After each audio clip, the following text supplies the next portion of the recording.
மல்லியும் விஜயும் மறுபடியும் போய் ஏன் தான் இப்படி இந்த ராஜேஸ்வரி கிட்ட மாட்டிக்கிறாங்க அப்படின்றது தெரியல. ஒரு பக்கம் இது ராஜேஸ்வரியோட கம்பெனி தான் அப்படின்னு சொல்லிட்டு வந்து தெரிஞ்சதுக்கப்புறமா அங்கேருந்து ஓடி போயிடணும், எஸ்கேப் ஆயிடணும் அப்படின்ற மாதிரி நினச்சாங்க. ஆனால் அந்த கான்ட்ராக்டுக்காக கூட்டிகிட்டு போனவர் இல்லை, இன்னைக்கு ஒரு நாள் நீங்கள் வேலை செஞ்சு தான் ஆகணும் அப்படின்ற மாதிரி சொல்லி வேலையும் செய்ய வச்சாங்க. கடைசியாக எல்லாம் முடிச்சுட்டு போகும்போது இந்த ராஜேஸ்வரியும் ரஞ்சிதாவும் அதை பார்க்கறது மட்டும் இல்லாமல் கடைசியில் வந்து போயின்னா இப்போ போலீஸு கேஸு அப்படின்ற மாதிரி வந்து போக ஆரம்பிச்சுறாங்க.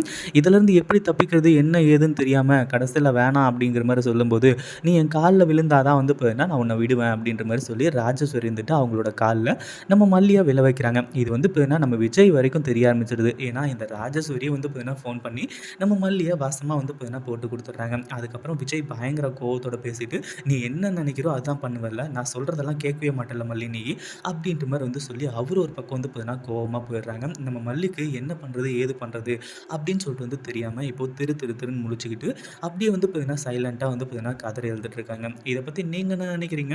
இந்த ராஜேஸ்வரியை உண்டு இல்லைன்னு பண்ணணும் அப்படின்ற மாதிரி நினச்சிங்க அப்படின்னா மறக்காமல் கமெண்ட் பண்ணுங்கள். இந்த வீடியோ பிடிச்சிருந்தா லைக் பண்ணுங்கள், ஷேர் பண்ணுங்கள். இப்போ தான் நம்ம சேனலுக்கு ஃபர்ஸ்ட் டைம் வரீங்க